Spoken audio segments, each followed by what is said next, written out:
Welcome to rhythm of learning. ആധുനിക India ചരിത്രത്തിന്റെ ക്ലാസ്സിൽ ഇന്ന് നമ്മൾ ഒരു രണ്ട് മൂന്ന് ചെറിയ ടോപ്പിക്കുകളാണ് പഠിക്കാനായിട്ട് പോകുന്നത്. അതായത് സിംല കോൺഫറൻസ്, വേവൽ പ്ലാന്, അതുപോലെ ക്യാബിനറ്റ് മിഷൻ, പിന്നെ 1946 ഇന്ത്യയിൽ നടന്നിട്ടുള്ള നാവിക കലാപം തുടങ്ങിയ ചെറിയ ചെറിയ ടോപ്പിക്കുകളാണ് പഠിക്കാനായിട്ട് പോകുന്നത്. അപ്പൊ അതിലാദ്യമായിട്ട് പറയാൻ പോകുന്നത് സിംല കോൺഫറൻസിനെ കുറിച്ചാണ്. എന്താണ് സിംല കോൺഫറൻസ് എന്ന് ചോദിച്ചു കഴിഞ്ഞാൽ, സിംലയിൽ നടന്നിട്ടുള്ള ഒരു കോൺഫറൻസിനെയാണ് നമ്മൾ സിംല കോൺഫറൻസ് എന്ന് പറയുന്നത്.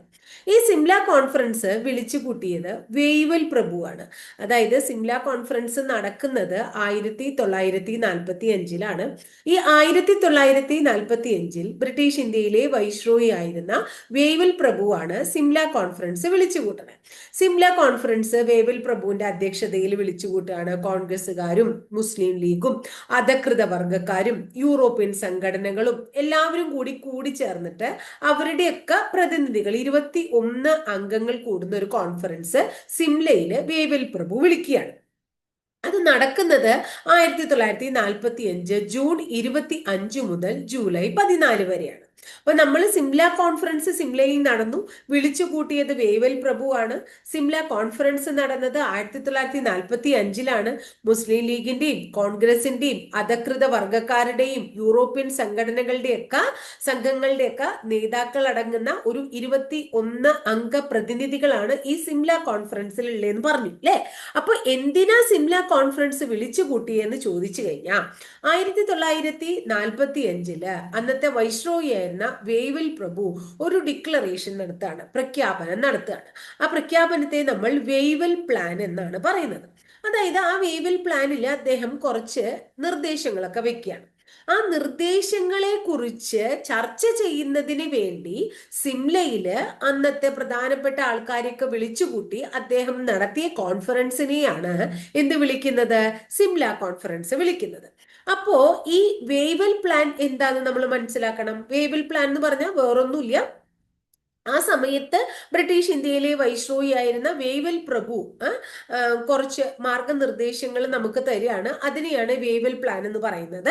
ആ മാർഗനിർദ്ദേശങ്ങൾ എന്തൊക്കെയാണെന്ന് പറഞ്ഞ് മനസ്സിലാക്കി അത് പഠിച്ച് അതിനൊരു നല്ല റിസൾട്ട് ഉണ്ടാക്കുക എന്നുള്ളതായിരുന്നു അദ്ദേഹത്തിന്റെ ലക്ഷ്യം. അപ്പോ ആ വേവൽ പ്ലാനിൽ പറയുന്ന 3-4 കാര്യങ്ങളാണ് നമ്മളിവിടെ പഠിക്കാൻ പോണേ. ഒന്ന്, നമ്മൾക്ക് ഒരു ഇടക്കാല സർക്കാരിനെ തെരഞ്ഞെടുക്കാം. ഇന്ത്യയില് ഒരു ഇടക്കാല സർക്കാരിനെ തെരഞ്ഞെടുക്കാൻ പോവാണ്, അങ്ങനെ പറഞ്ഞു, ഒരു ഇടക്കാല ഗവൺമെന്റ് രൂപീകരിക്കാം. ഇനി അടുത്തത്, തെരഞ്ഞെടുക്കണ ഇടക്കാല സർക്കാരില് ഹിന്ദുക്കൾക്കും അതുപോലെ തന്നെ മുസ്ലിങ്ങൾക്കും തുല്യ പ്രാതിനിധ്യം ഉണ്ടായിരിക്കും. അദ്ദേഹം കൊടുത്ത നിർദ്ദേശങ്ങളാണ്. ആദ്യം ഇന്ത്യക്കാരോട് പറയാണ്, നിങ്ങൾക്ക് ഒരു ഇടക്കാല സർക്കാരിനെ തെരഞ്ഞെടുക്കാം. ഇനി തെരഞ്ഞെടുക്കുന്ന ഇടക്കാല സർക്കാരിൽ ഹിന്ദുക്കളും ഉണ്ടാവണം, മുസ്ലിങ്ങളും ഉണ്ടാവണം, രണ്ടു കൂട്ടർക്കും തുല്യ പ്രാതിനിധ്യമാണ് തരിക. കൂടാതെ പ്രതിരോധമൊഴിച്ച് എല്ലാ വകുപ്പുകളിലും ഭരണ സ്വാതന്ത്ര്യം ആർക്ക് നൽകാം? ഇടക്കാല സർക്കാരിന് നൽകുകയും ചെയ്യാം. പ്രതിരോധം ബ്രിട്ടീഷുകാരുടെ കീഴിലായിരിക്കും. പ്രതിരോധം ഒഴികെ ബാക്കി എല്ലാ വകുപ്പുകളും ഡിപ്പാർട്ട്മെന്റുകളും ഈ ഇടക്കാല സർക്കാരിന് എന്ത് ചെയ്യുകയും ചെയ്യാം? കൈകാര്യം ചെയ്യുകയും ചെയ്യാം. ഇനി അടുത്തത്, വകുപ്പുകളിലെ ഇടപെടാനുള്ള സ്വാതന്ത്ര്യം അല്ലെങ്കിൽ അധികാരം ഗവർണർ ജനറലിനും അതുപോലെ തന്നെ മുഖ്യ സൈന്യാധിപനും മാത്രമായിട്ട് ചുരുക്കുകയും ചെയ്യും. കൂടാതെ ഗവർണർ ജനറലിന് തെരഞ്ഞെടുക്കപ്പെടുന്ന സർക്കാരിന്റെ തീരുമാനങ്ങളെ വീറ്റോ ചെയ്യാനുള്ള അധികാരം ഉണ്ടായിരിക്കും. ഇത്തരം കാര്യങ്ങളാണ് വേവൽ പ്ലാനില് ആര് പറഞ്ഞിട്ടുണ്ടായിരുന്നത്? വേവൽ പ്രഭു പറഞ്ഞിട്ടുണ്ടായിരുന്നത്. അപ്പൊ എന്താ പറഞ്ഞത്? നമ്മൾക്ക് ഒരു ഇടക്കാല സർക്കാരിനെ രൂപീകരിക്കാം. ഇടക്കാല സർക്കാരില് ഹിന്ദുക്കൾക്കും മുസ്ലിങ്ങൾക്കും തുല്യ പ്രാതിനിധ്യം നൽകാം. ഇനി പ്രതിരോധം ആരുടെ കീഴിൽ തന്നെയായിരിക്കും? ബ്രിട്ടീഷുകാരുടെ കീഴിൽ തന്നെയായിരിക്കും. ബാക്കിയുള്ള ഡിപ്പാർട്ട്മെന്റുകളൊക്കെ ഈ ഇടക്കാല സർക്കാരിന് കൈകാര്യം ചെയ്യാം. അതുപോലെ തന്നെ വകുപ്പുകളില് മറ്റു ഡിപ്പാർട്ട്മെന്റിലൊക്കെ ഇടപെടാനുള്ള അധികാരം ഗവർണർ ജനറലും മുഖ്യ സൈന്യാധിപനും മാത്രമായിട്ട് ചുരുക്കും. അതുപോലെ ഗവർണർ ജനറലിന് തെരഞ്ഞെടുത്ത സർക്കാരിന്റെ തീരുമാനങ്ങളെ വീറ്റോ ചെയ്യാനുള്ള അധികാരം ഉണ്ടാവും. ഇത്രയും കാര്യങ്ങള് ഏതിൽ പറയാണ്? വേവൽ പ്ലാനിൽ വേവൽ പ്രഭു പറയാണ്. ഈ വേവൽ പ്ലാനിൽ വേവൽ പ്രഭു പറഞ്ഞ ഇത്തരം നിർദ്ദേശങ്ങളെ കുറിച്ച് ചർച്ച ചെയ്യുന്നതിന് വേണ്ടിയിട്ടാണ് 1945 ജൂൺ 25 മുതൽ ജൂലൈ 14 വരെ 21 പ്രതിനിധികൾ അടങ്ങുന്ന ഒരു കോൺഫറൻസ് സിംലയിൽ വേവൽ പ്രഭു വിളിച്ചു കൂട്ടിയത്. അതിനെ നമ്മൾ സിംല കോൺഫറൻസ് എന്ന് വിളിച്ചു എന്ന് നേരത്തെ പറഞ്ഞു. അതിൽ മുസ്ലിങ്ങൾ ഉണ്ടായിരുന്നു, അതുപോലെ തന്നെ കോൺഗ്രസ് ഉണ്ടായിരുന്നു. മുസ്ലിങ്ങൾ പറഞ്ഞാൽ മുസ്ലിം ലീഗിന്റെ നേതാക്കള്, കോൺഗ്രസ് കോൺഗ്രസ് നേതാക്കള്, അധികൃത വർഗക്കാരുടെ നേതാക്കള്, യൂറോപ്യൻ സംഘങ്ങള് എല്ലാവരും അടങ്ങുന്ന ഒരു ഗ്രൂപ്പ്, അവരുടെയൊക്കെ പ്രതിനിധികള് 21 പേരാണ് ഉണ്ടായിരുന്നത് കേട്ടോ. ഇനി പക്ഷേ വേവൽ പ്ലാനിൽ അദ്ദേഹം കുറച്ച് നിർദ്ദേശങ്ങൾ വെച്ചുവെങ്കിലും ഈ വേവൽ പ്ലാന് പൂർണ്ണമായിട്ടും പരാജയമായി. എന്താ അതിന്റെ കാരണം? അതായത് മുസ്ലിം ലീഗിലെ അംഗത്തല്ലാത്ത ഒരു മുസ്ലിമിനും വൈസ്രോയിയുടെ കൗൺസിലില് അംഗത്വം നൽകാൻ പാടില്ല എന്ന് ജിന്നയുടെ ഒരു ഡയറക്ഷൻ ഉണ്ടായിരുന്നു. പക്ഷെ അത് വേവൽ പ്രഭു തള്ളിക്കളഞ്ഞു. വേവൽ പ്രഭു അത് തള്ളിക്കളയുമ്പോൾ മുസ്ലിം ലീഗ് പിന്നോ വേവൽ പ്ലാനോട് അനുകൂലിക്കോ? ഇല്ല. അപ്പൊ മുസ്ലിങ്ങൾ തന്നെ അനുകൂലിച്ചില്ല. കൗൺസിൽ അംഗങ്ങളെ തെരഞ്ഞെടുക്കാൻ വിളിച്ചു ചേർത്ത സമ്മേളനത്തിൽ നിന്നും ഈ കോൺഗ്രസും മുസ്ലിം ലീഗും പൂർണ്ണമായിട്ട് വിട്ടുനിന്നു. അതോടുകൂടി എന്താണ്, സിംല കോൺഫറൻസ് അലസി പിരിയാണ്. അതായത് കോൺഗ്രസിന് ഇത് പൂർണ്ണമായിട്ടും ഇഷ്ടമുണ്ടായിരുന്നില്ല. പിന്നെ രണ്ടാമത്തെ കാര്യം, മുസ്ലിം ലീഗ് പറഞ്ഞ കാര്യങ്ങള് ആരംഗീകരിച്ചില്ല? നമ്മുടെ വേവൽ പ്രഭു അംഗീകരിച്ചില്ല. അപ്പൊ അതുകൊണ്ട് കോൺഗ്രസും മുസ്ലിം ലീഗും വിട്ടുനിന്നു എന്ന് പറഞ്ഞാൽ തന്നെ, അന്നത്തെ പ്രധാനപ്പെട്ട 2 പാർട്ടികൾ വിട്ടുനിന്നു, കക്ഷികൾ വിട്ടുനിന്നു എന്ന് പറഞ്ഞാൽ തന്നെ അത് പൂർണ്ണമായിട്ടും പരാജയമെന്ന് മനസ്സിലായില്ലേ? അങ്ങനെ വേവൽ പ്ലാൻ അവിടെ, അല്ലെങ്കിൽ സിംല കോൺഫറൻസ്, വേവൽ പ്ലാൻ പരാജയമായി, അല്ലെങ്കിൽ സിംല കോൺഫറൻസ് വിളിച്ചു കൂട്ടിയിട്ട് കാര്യം ഉണ്ടായില്ല. അപ്പൊ വേവൽ പ്ലാൻ ആയാലും സിംല കോൺഫറൻസ് ആയാലും വർഷം എപ്പോഴാണ്? 1945 വേവൽ പ്ലാൻ പ്രഖ്യാപിച്ചത് 45 ജൂൺ 14 സിംല കോൺഫറൻസ് നടന്നത് 45 ജൂൺ 25 മുതൽ ജൂലൈ 14 വരെയാണ്. ക്ലിയർ ആയില്ലോ? ഇനി അടുത്തത് ക്യാബിനറ്റ് മിഷൻ ആട്ടോ. അപ്പോ എന്താണ്, വേവൽ പ്ലാൻ ഭംഗിയായില്ല. അപ്പൊ എന്താണ്, ഇന്ത്യക്ക് അധികാരം കൈമാറ്റം നടത്താം, അതിനെക്കുറിച്ച് ചർച്ച ചെയ്യാൻ വേണ്ടിയിട്ട് നമ്മുടെ ക്ലെമന്റ് ആറ്റ്ലി എന്ന് പറയുന്ന ബ്രിട്ടീഷ് പ്രധാനമന്ത്രി ഇന്ത്യയിലേക്ക് ഒരു മിഷനെ അയക്കുകയാണ്. ആ മിഷനിൽ 3 പേരാണ് ഉള്ളത്. ഒന്ന് പെത്വിക് ലോറൻസ്, അടുത്തത് സർ സ്റ്റഫോർഡ് ക്രിപ്സ്, അടുത്തത് AV അലക്സാണ്ടർ. ഈ 3 പേരടങ്ങുന്ന കമ്മീഷനെ അല്ലെങ്കിൽ മിഷനെ അല്ലെങ്കിൽ ആ എന്താ പറയാ ദൗത്യത്തെയാണ് നമ്മൾ ക്യാബിനറ്റ് മിഷൻ എന്ന് പറയുന്നത്. അപ്പൊ ക്യാബിനറ്റ് മിഷനെ ഇന്ത്യയിലേക്ക് അയച്ച ബ്രിട്ടീഷ് പ്രധാനമന്ത്രി ക്ലെമന്റ് ആറ്റ്ലി. ക്യാബിനറ്റ് മിഷൻ ഇന്ത്യയിലേക്ക് വന്നതിന്റെ ലക്ഷ്യം ഇന്ത്യയിലെ അധികാര കൈമാറ്റത്തെ കുറിച്ച് ചർച്ച ചെയ്യാം. ക്യാബിനറ്റ് മിഷൻ ഇന്ത്യയിൽ എത്തിയ വർഷം 1946 മാർച്ച് 23. ക്യാബിനറ്റ് മിഷനിലെ അംഗങ്ങളുടെ എണ്ണം 3. ആരൊക്കെയാണ്? Pethick Lawrence, sir Stafford Cripps, AV Alexander തുടങ്ങിയവർ. ആ ക്യാബിനറ്റ് മിഷനിലെ തലവൻ ആരാന്ന് ചോദിച്ചു കഴിഞ്ഞാൽ പെത്വിക് ലോറൻസ് ആണ്. ഇനി ഈ ക്യാബിനറ്റ് മിഷൻ വന്നത് 1946 മാർച്ച് 23 അപ്പോഴും ഇന്ത്യയുടെ വൈസ്രോയി ആരായിരുന്നു? നമ്മുടെ വേവൽ പ്രഭു തന്നെയായിരുന്നു. അങ്ങനെ ക്യാബിനറ്റ് മിഷൻ ഇന്ത്യയിൽ വന്ന് ക്യാബിനറ്റ് മിഷന്റെ ഡയറക്ഷൻ പ്രകാരം നമ്മുടെ ഇന്ത്യയിൽ ഒരു ഇടക്കാല ഗവൺമെന്റ് അധികാരത്തിൽ വരികയാണ്.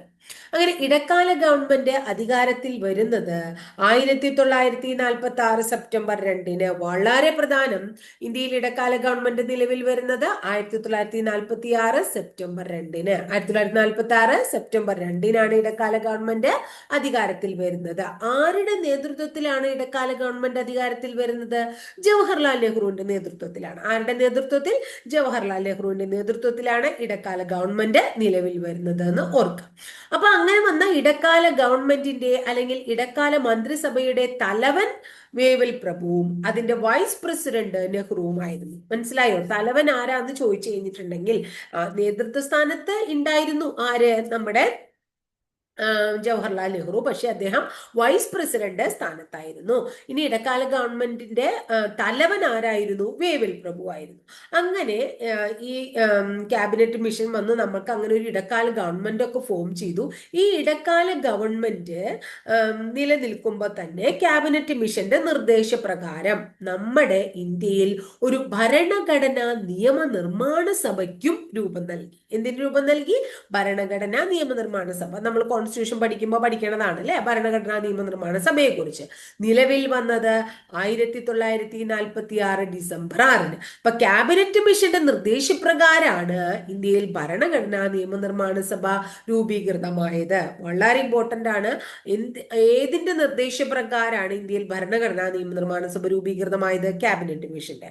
എന്നാ ഭരണഘടനാ നിയമനിർമ്മാണ സഭ രൂപീകൃതമായ 1946 ഡിസംബർ 6 രൂപീകൃതമായതെന്നും കൂടി ഓർക്കുക.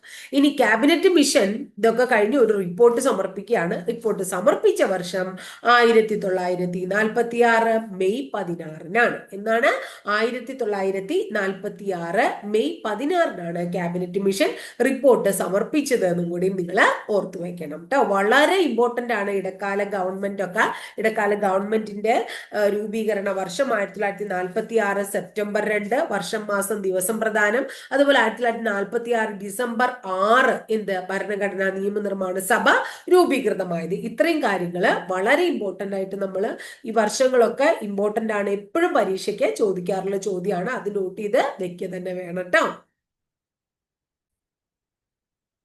ഓക്കെ, ഇനി അടുത്തത് നമ്മൾ നോക്കാൻ പോകുന്നത് ഇന്ത്യൻ നാവിക കലാപത്തെ കുറിച്ചാണ്.